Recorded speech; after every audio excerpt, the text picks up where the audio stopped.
नमस्कार। तो आज आपकी कथा नटी एक कहानी लेकर आई है और वो कहानी है एक नए कहानीकार की। इतने नए भी नहीं है, अब तो उनका एक संग्रह भी आ गया है जिसका नाम है ये दिल है कि चोर दरवाजा। जी हाँ, बिल्कुल ठीक समझे कि मैं किंशुक गुप्ता, डॉक्टर किंशुक गुप्ता की एक कहानी लेकर के आज आपके सामने आई हूँ और इस कहानी का नाम है हमारे हिस्से के आधे अधूरे चांद। ये कहानी जो है हमारे हिस्से के आधे अधूरे चांद, यह कहानी भी उनके उसी संकलन में, यानी कि ये दिल है कि चोर दरवाजा में संग्रहित है। माला जी आ गई हैं, उनको बहुत नमस्कार। और ये कहानी एक छोटे बच्चे की कहानी है और ये कहानी डायरी शैली में लिखी गई है जिसमें मैंने कुछ परिवर्तन कर दिए हैं, कुछ शब्द भी और वाक्य विन्यास भी बदल दिए हैं। तो चलिए सुनते हैं हमारे हिस्से के आधे अधूरे चांद। सच तो ये है कि हम सभी के हिस्से में पूरा चांद नहीं होता और पूरा चांद अगर किसी के हिस्से में आ जाए तो उसके बाद तो भैया कृष्ण पक्ष शुरू हो जाता है। तो आधे अधूरे चांद से हम कैसे अपनी ज़िंदगी को जीते हैं, बनाते हैं, सुंदर भी बनाने की कोशिश करते हैं और अपने अरमानों को आधे अधूरे भी रखते हैं और उसकी वेदना का दंश भी झेलते हैं। तो चलिए पढ़ते हैं हमारे हिस्से के आधे अधूरे चांद। लेखक हैं किंशुक गुप्ता। डॉक्टर अंकल की बात पूरी भी नहीं हुई थी कि मम्मी ने झटाक से अपना हाथ कांच के टेबल पर दे मारा। चूड़ियों के टुकड़े किरच किरच बिखर गए। कुछ टुकड़े हम सबकी ओर उड़ते आए पर चुभे केवल मम्मा। खून से लथपथ उनका हाथ टमाटर जितना लाल हो गया और फिर वो दहाड़ मार के रोने लगी और रोते रोते बोली, अरे कैसा फूटा भाग बख्शा है भगवान। ऊपर देख रही थी मम्मी और बोली थी, कैसा फूटा भाग बख्शा है भगवान। वो हरदम भगवान से ऐसी बोलती हैं। जब भी कोई बात हो ना मेरे बारे में, वो भगवान के पास चली जाती हैं, बोलते ऐसे ऐसे करके बोलती हैं। पापा और रोमू भैया और मम्मी मेरी ओर देखने लगे। मुझे लगा मैंने फिर से कोई गलती कर दी। पापा ने मुझे अपनी गोद में बिठाकर ना मेरा हाथ कस के पकड़ लिया और डॉक्टर अंकल के लुकुमिया जब बोला डॉक्टर अंकल ने, तो माँ गाय की तरह रंभाने लगी। पापा मोम का पुतला और रोमू भैया, उनकी मत पूछिए। रोमू भैया तो मम्मी पापा का ध्यान हटते ही मुझे बाथरूम में बंद कर देते हैं और गलती से मेरे रोने की आवाज बाहर चली जाए ना तो लाइट भी बंद कर देते हैं। ऐसे ही करते हैं वो। बाहर से कभी पानी की टप टप टपकने की आवाज आती है, कभी जूते चप्पल पटकने की आवाज, कभी बर्तन भी पटकते हैं वो लोग उधर। मैं तो बंद तो रहता हूँ ना बाहर। फिर मम्मी के सुबकने, पापा की उन पर गरजने की आवाज और बाहर से आती रोमू भैया मुझे डराते हैं, भूत की तरह बोलते हैं। मैं जानता हूँ रोमू भैया बोलते हैं, मैं हो रहा हूँ। मैं डर जाता हूँ, अंधेरा भी तो होता है ना, तो मैं डर जाता हूँ।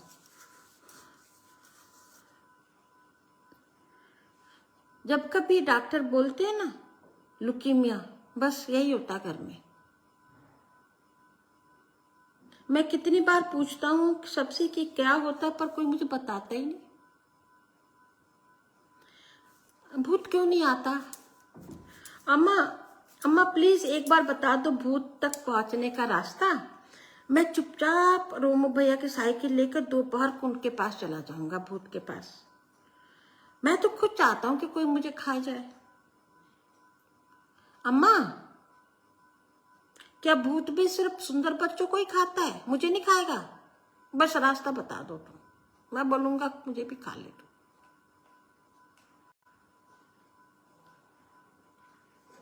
आज पूरा दिन खिड़की के सामने बैठा था। रोहित, महेश, मृदुल, प्रज्ञा और महिका ना सब मिलकर के आइस वाटर खेल रहे थे। वो जब हंस रहे थे ना तो मुझे भी बहुत हंसी आई। मेरा भी मन होता है कि मैं उनके साथ बाहर जाके खेलूं। मम्मी से पूछता हूँ, मम्मी मैं भी चला जाऊं, तो ऐसे करके आंख दिखाती है। मैं पूरा दिन घर में बैठ करके बोर हो जाता हूँ, फिर कभी मम्मी के साथ ही आइस वाटर खेलने लग जाता हूँ। पर मम्मी आइस ही नहीं होती।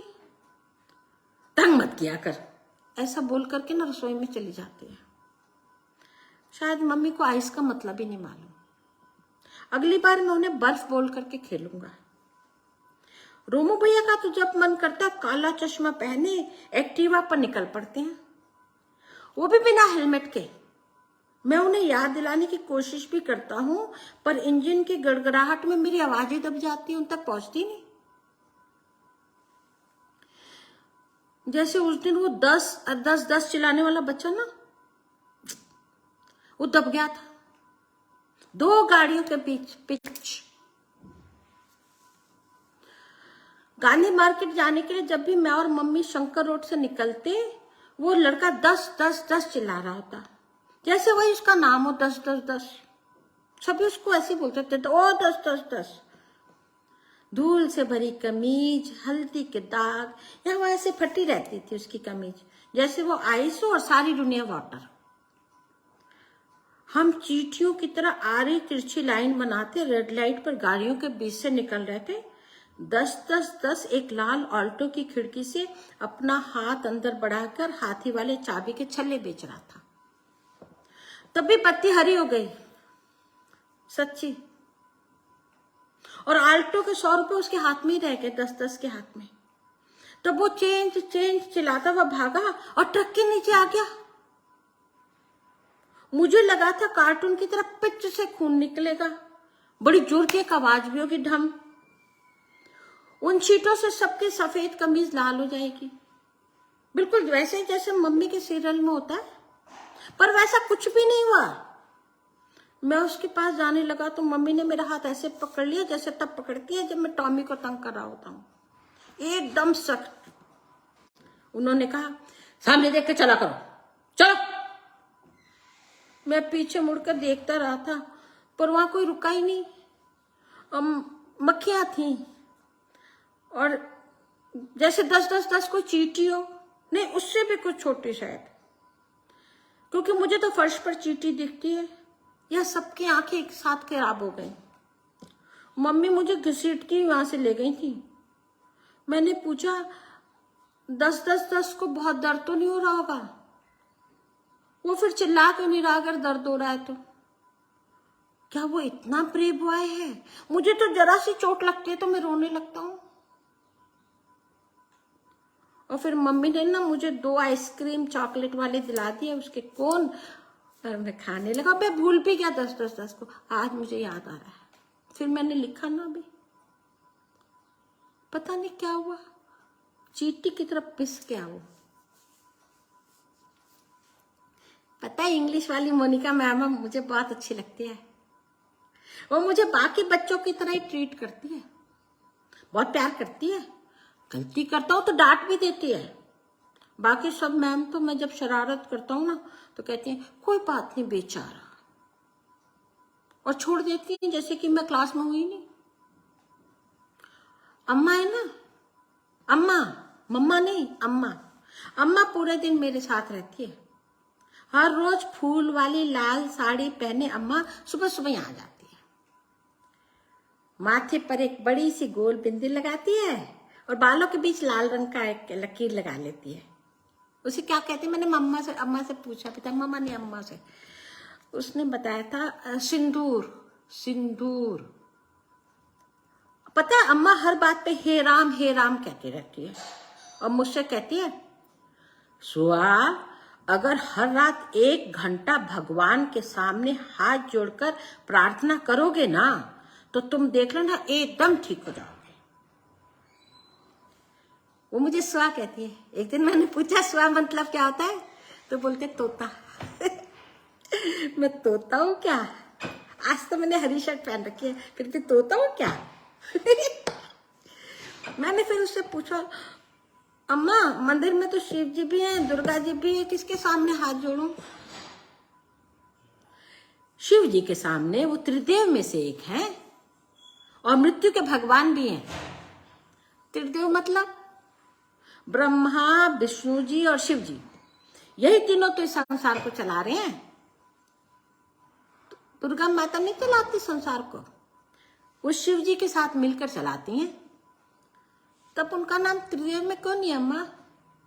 अब हर सवाल पर अगर मगर होता है क्या? अरे कुछ नियम होते हैं जिन्हें आंख मूंद करके मान लेना चाहिए। क्यों, क्या, कैसे जोड़कर देखने लगे तो सब गड़बड़ नहीं हो जाएगा? अच्छा अच्छा अम्मा, मौत क्या होती है? बस चुप, एक सवाल नहीं, चुपचाप बैठो, लो ड्राइंग करो। मैं चुपचाप ड्राइंग करने लगता हूँ। ओम त्र्यंबकम यजामहे सुगंधिम पुष्टि, आगे फिर भूल गया। ओम त्र्यंबकम यजामहे सुगंधिम पुष्टि। अम्मा हर रोज याद कराती है, पर रात को मैं भूल जाता हूँ। मैंने अम्मा को देखा, जब वो भूल जाती है तब गोद में रखी किताब में से चुपचाप चीटिंग कर लेती है, मुझे बोलते याद कर। और कभी कभी तो बैठे बैठे सो जाती है, तो मैं धीरे से उसकी गर्दन पर ना अपनी उंगली से चींटी चलाने लगता हूँ, धीरे धीरे। कौन कौन? अम्मा अम्मा कहती, फिर मुझे देखती है, फिर मंत्र अपना बुदबुदाने लगती है, ओम त्र्यंबकम ओम त्र्यंबकम। मेरे को तो हंसी आ जाती है अम्मा जब ऐसे बोलती, कौन है कौन है? मैं सोचता हूँ सो जाए तो मैं रोज चींटी चलाऊंगा। आज क्या हुआ? हुआ क्या, भी हो भी रहा है। रोमू भैया और सोमा दीदी ने जामुन के पेड़ के पीछे एक दूसरे को गले लगाया हुआ है। रोमू भैया कुछ कह रहे हैं सोमा दीदी को, मैं सुनता हूं, फिर बताता हूं आपको। तुम अपने पापा से एक बार फिर बात करोगी? वो नहीं मानेंगे शादी के लिए, वो डरते हैं कि तुम्हारे भाई का बोझ मुझ पर पड़ जाएगा। अगर इस बार भी वो ठीक हो गया तो? पर इस बार डॉक्टर को भी बहुत उम्मीद नहीं है, और फिर अभी तो मम्मी पापा भी हैं, तुम्हारे पापा को बेकार की डर लगती। पापा अड़े हुए हैं, जल्दबाजी में कहीं रिश्ता तय कर देंगे, देख लेना, कर ही देना चाहते हैं ऐसा। बेचारगी से घास पर रोमू भैया औंधे लेट गए ये सुन करके। उनकी आंखें लाल हो रही हैं क्योंकि रो रहे हैं वो, और मेरे कमरे की ओर इशारा करके वो देखो क्या बोल रहे, चीख रहे हैं, वो बहुत जोर से चीख रहे हैं। कब तक मुझे इसके कारण सजा भुगतनी होगी? जब से ये पैदा हुआ है मैं तो घर में इनविजिबल हो गया हूं, सारा घर आदि आदि करता रहता है। आदि के लिए ये, आदि के लिए वो, उसके इलाज के लिए पैसे चाहिए तो अच्छे स्कूल में नहीं जा सकता मैं, अच्छे कपड़े मत खरीदो, दोस्तों के घर मत जाओ, ना उसमें बुलाओ। अब तो लगता है उसके कारण मेरे प्यार करने का हक भी मुझसे छीन लिया गया। मैं डर गया हूं, और तो धीरे से ना खिड़की से उतर करके ना नीचे बैठ गया हूं, कहीं भैया आकर के फिर मुझे ना बाथरूम में बंद ना कर दे। मैं बहुत डर जाता हूँ जब भैया ऐसा चिल्लाता है तो। आज ना क्यारी में लगा जो गेंदे का फूल है ना, मैंने खिड़की से ऐसे देखा तो देखा वो मेरी तरफ आ रहा है। क्या मैं उसे तोड़ करके मम्मी को दे दूं? मम्मी खुश हो जाएगी। कितना सुंदर फूल है ना। नहीं नहीं नहीं, इसको नहीं तोड़ूंगा। वो देखो कैसे मुझे देख के मुस्कुरा रहा है, कहीं कुछ तो है जो मुझे देख करके मुंह नहीं बिचकाता। ये अच्छा प्यारा गेंदे का फूल बहुत ही प्यारा है।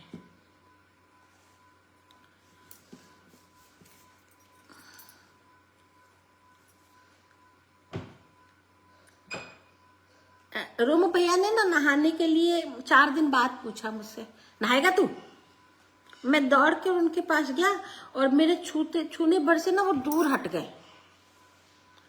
पता है पिछले 1 महीने से वही नहला रहे हैं मुझे। तब से जब मैं अचानक नहाते हुए ना चक्कर खा के गिर गया और मेरा सिर टूटी में लग गया, और फर्श पर जब मैं गिरा था तो मुझे लग रहा था कि मेरे सर से ना कुछ गरम गरम बह रहा है। मैंने ऐसे से हाथ किया और जब मैंने ऐसे देखा तो मेरा हाथ ही खून से सना हुआ था। मैं तो मम्मी को बुलाना चाहता था लेकिन फिर मैं बेहोश हो गया, ऐसा बता रहे थे लोग, क्योंकि मुझे पता ही नहीं क्या हुआ। और जब मैं अस्पताल में गया ना तो मुझे पता चला, मैंने देखा सबको, होश आ गया, ऐसा बोले लोग। वहां सब बूढ़े बूढ़े लोग थे। एक अंकल के तो दोनों पैर ऊपर उठे हुए थे जैसे वो जादुई कालीन पर लेटे और आकाश में उड़ रहे हो। मुझे बड़ा मजा आया उनको देख के। लेकिन तभी डॉक्टर ने लुकीमिया की रट लगाई। पता है भैया, इतनी जोर से पानी डालते हैं ना, मग्गे की जो धार होती है ना, उससे मुझे लगता है जैसे वो मुझे तमाचे मार रहे हैं। मैं कहता हूँ भैया धीरे पानी डाल दो, तो और जोर से पानी डाल देते हैं।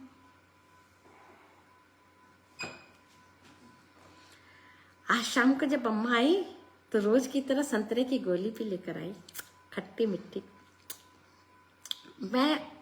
मैंने पूछा उनसे, अम्मा तुमने किसी से पूछा ल्यूकीमिया क्या होता है? सुआ, ये लुकीमिया दिन भर क्या रट लगाए रहते हो तुम? अरे कुछ नहीं होता लुकीमिया फुकीमिया, डॉक्टर लोग ऐसे ही बोलता है सब।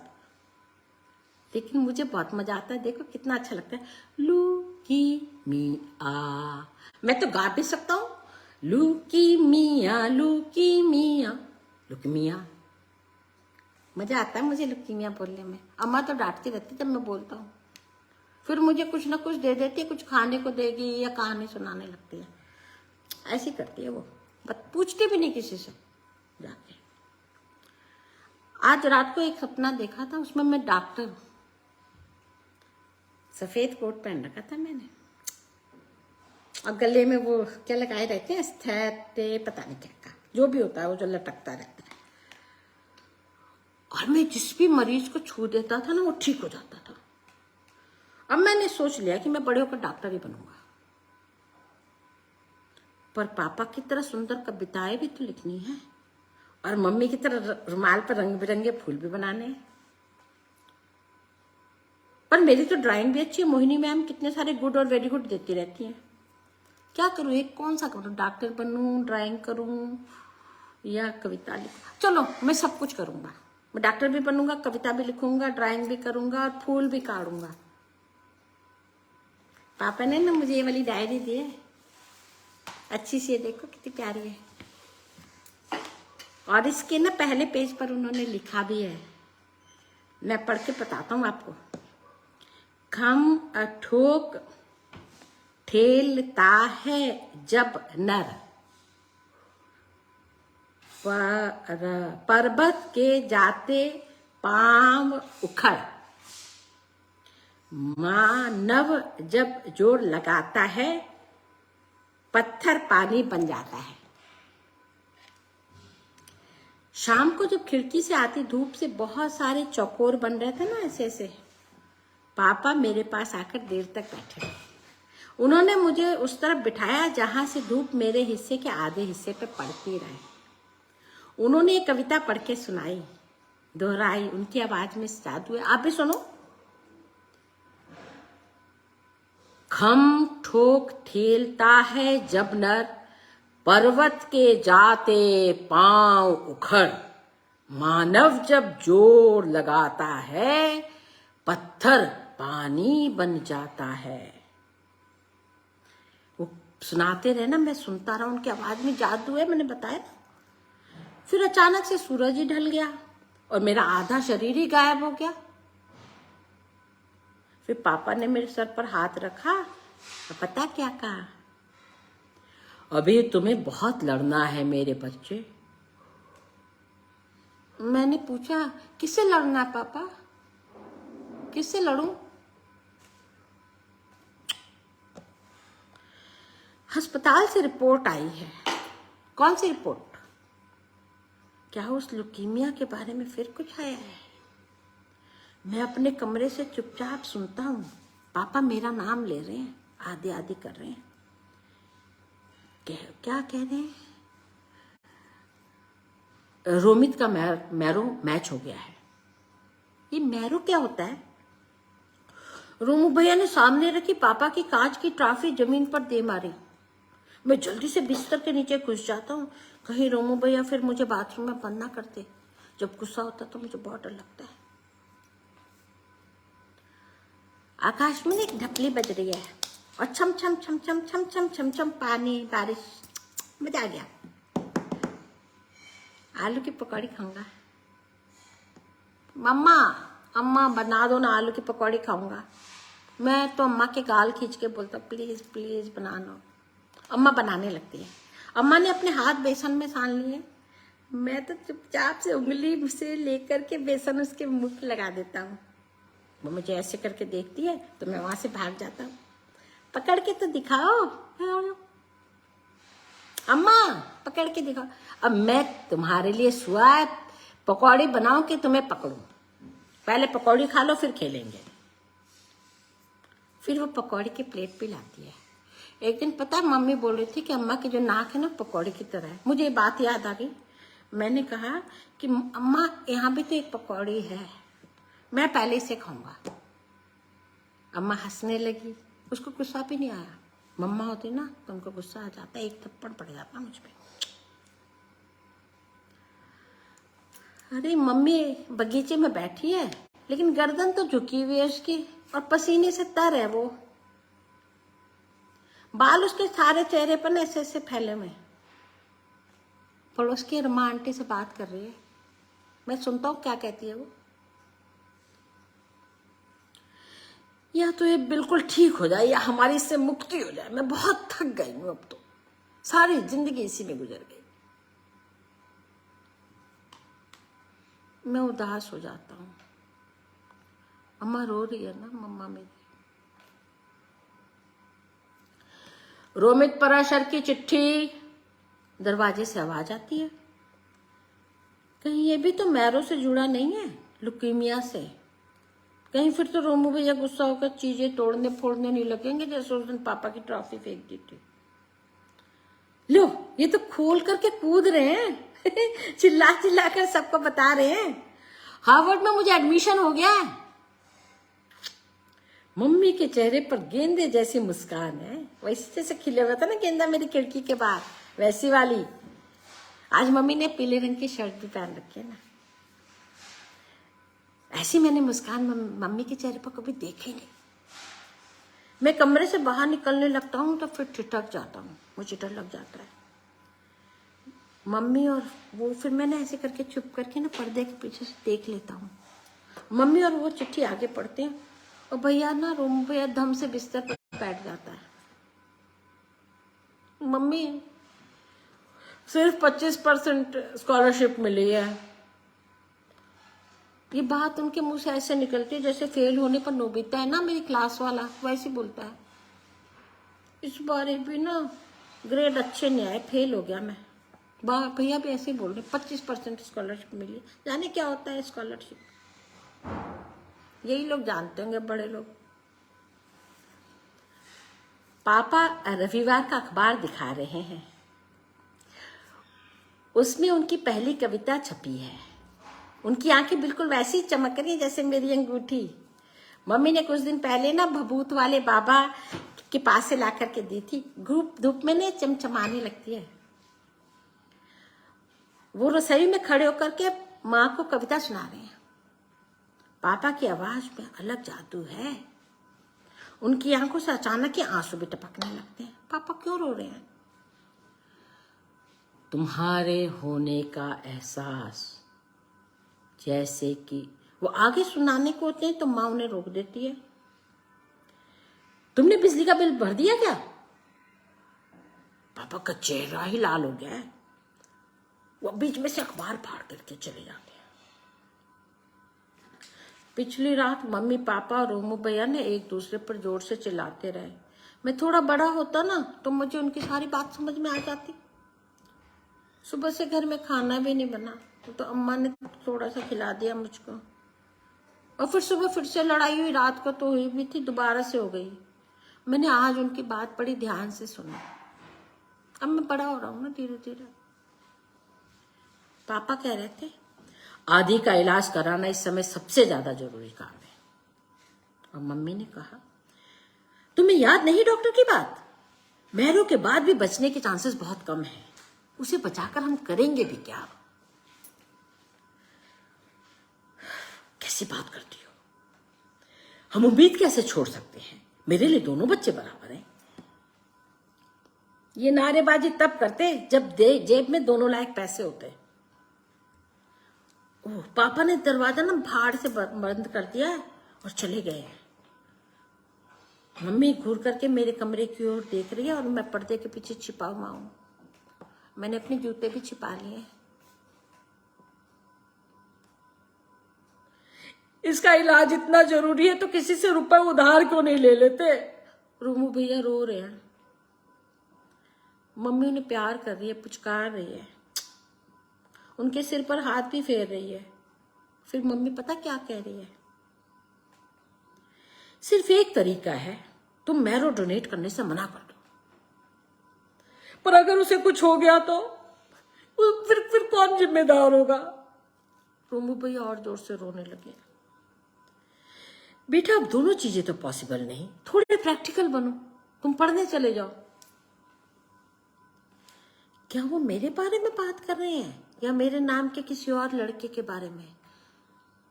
समझ में ही नहीं आ रहा। कौन सी बीमारी है जिससे घर में ही झगड़ा होने लगता है?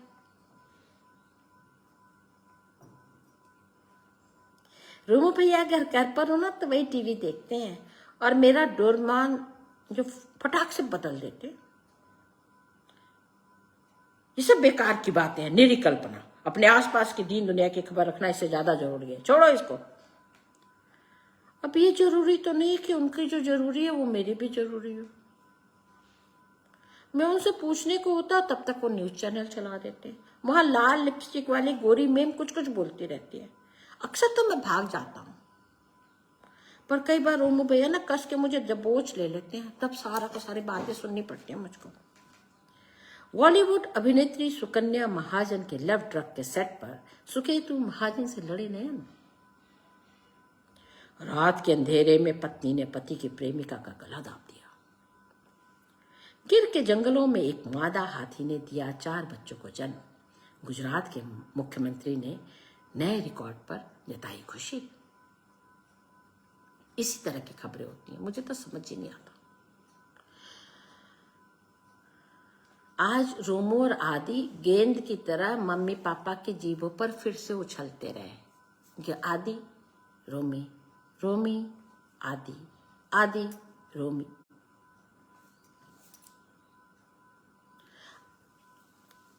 आजकल ना मेरा सिर बहुत भारी रहने लगा है। हर समय उल्टी उल्टी जैसा लगता है। भूख भी बिल्कुल नहीं लगती। जरा सा खड़ा होते थक जाता हूँ। लिखने का भी मन नहीं करता। मैंने अम्मा से पूछा कि अम्मा मुझे क्या हो गया, बता दो ना।